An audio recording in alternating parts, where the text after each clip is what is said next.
여러분 안녕하세요. 하루 한 번 마음 정리입니다. 오늘은 어느 중년 여성의 사연을 통해 형제들끼리의 돈거래가 얼마나 한평생을 불편한 마음을 갖고 살게 하는가에 대하여 알아보겠습니다. 그 여성분은 이렇게 이야기했습니다. 돈 거래를 분명하고도 신뢰 있게 하는 형제지간을 만나는 게 참으로 큰 복이다.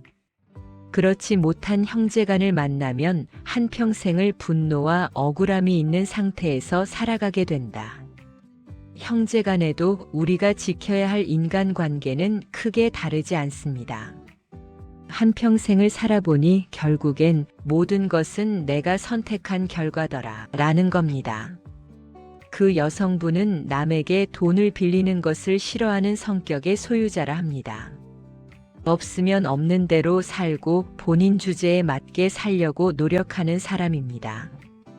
그러나 형제들은 본인과는 다른 경제관념을 갖고 살았다고 합니다. 피해를 끼치고도 아무 일 없었던 것처럼 당연하게 살았다고 합니다.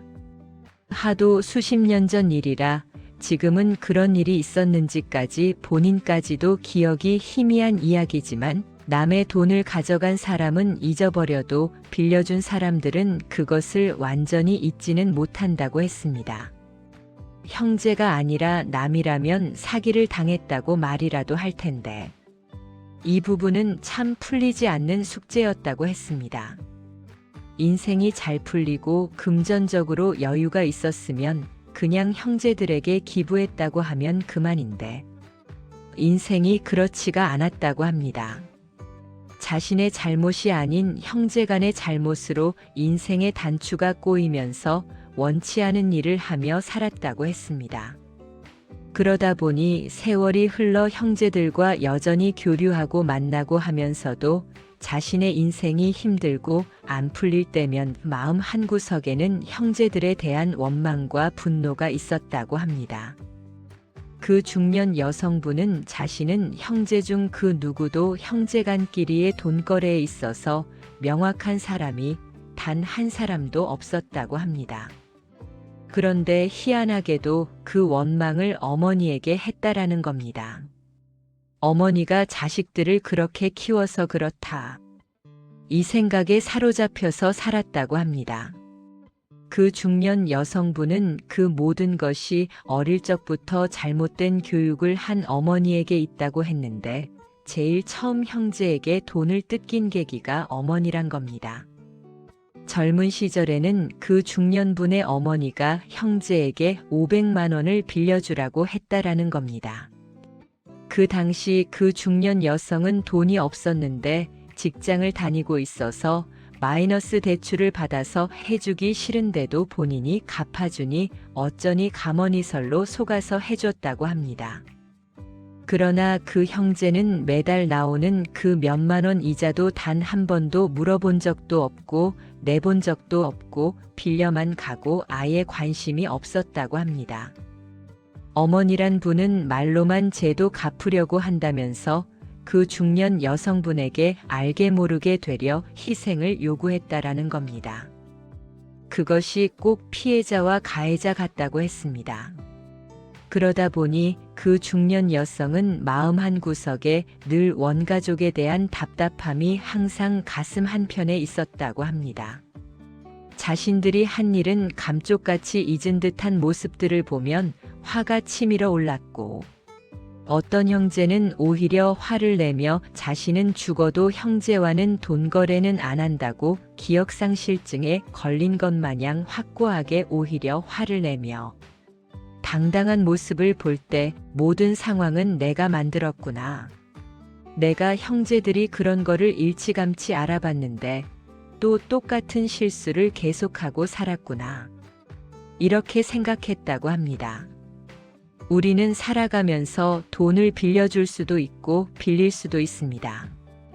아무리 혈육이라 해도 상대방에게 금전적 손해를 끼친 건 분명한 잘못이고 사과를 해야 할 문제입니다. 감쪽같이 잊어버리고 세월이 흘러 빌려준 형제가 조금이라도 불편한 속내를 내비치면 오히려 적반하장으로 나오는 경우가 허다합니다. 역지사지로 본인들이 형제들로 인하여 인생이 구차하게 되었고 큰 돈을 날렸고 작은 몇백이라 해도 힘들게 모은 돈인데 기억조차 못한다면 어떤 기분일까요? 이 중년 여성분은 자신의 부정적인 감정이 거기에서 출발된 것을 마음 공부를 통하여 알게 되었다라는 겁니다. 그 중년 여자분은 자신이 부모, 형제들에게 얼마나 쉽고 함부로 대해도 되는 사람으로 비추어졌으면 형제들이 저럴까라는 생각을 했다라는 겁니다. 그것을 기억조차 못하는 것에 분노감을 느꼈다고 했습니다. 자신은 절대 그런 일이 없다고 난리치는 모습을 보며 다짐을 했다고 합니다. 이제는 말로는 안 된다고 생각해서 오래된 모든 은행 기록을 은행마다 다니며 출력을 해서 밝혀낸 적도 있다고 했습니다. 그러나 본인도 그 당시 어떤 공증을 한다든지 일기장에라도 써놓던지 그러한 행동을 하지 않은 게 책임이 있다고도 했습니다. 그러나 이체해준 내역은 숨길 수가 없는 현실이지요. 그런 결과물을 보고도 인정을 안 하는 모습 등을 볼 때 화가 치밀어 올랐다고 합니다. 그런데요. 그런 상황을 모든 형제들에게 똑같이 겪으면서 느낀 게 있다고 했습니다. 그것은 그 형제들의 잘못이 아니었다라는 겁니다. 이게 무슨 말이냐고 물었더니 자신이 살면서 금전적인 걸 중요하게 생각을 못했기 때문에 이런 결과를 얻은 거라고 했습니다. 그 모든 감정의 뿌리에는 내가 그 당시 분명하지 못했던 잘못도 있었다. 돈거래에 있어 명확하지 못했고 내 선택이 결국 나를 이 자리로 데려온 것이다. 인생은 결국 남이 아닌 내가 만든 선택의 결과. 그 선택을 인정하고 받아들이는 순간 비로소 마음의 짐이 조금은 가벼워진다. 이렇게 생각하니 형제들이 기억 못하는 자신의 돈은 결국 자신이 버린 것이고 그 과보를 기꺼이 받아야 한다라고 생각한다고 합니다. 그런 생각을 하니 형제들에게 집착도 없고 한치의 미안한 마음이나 그런 게 없다고 합니다. 그 형제들에게는 평생을 해줄 만큼 해줬다라고 마음을 먹는 순간 편안해졌다고 합니다.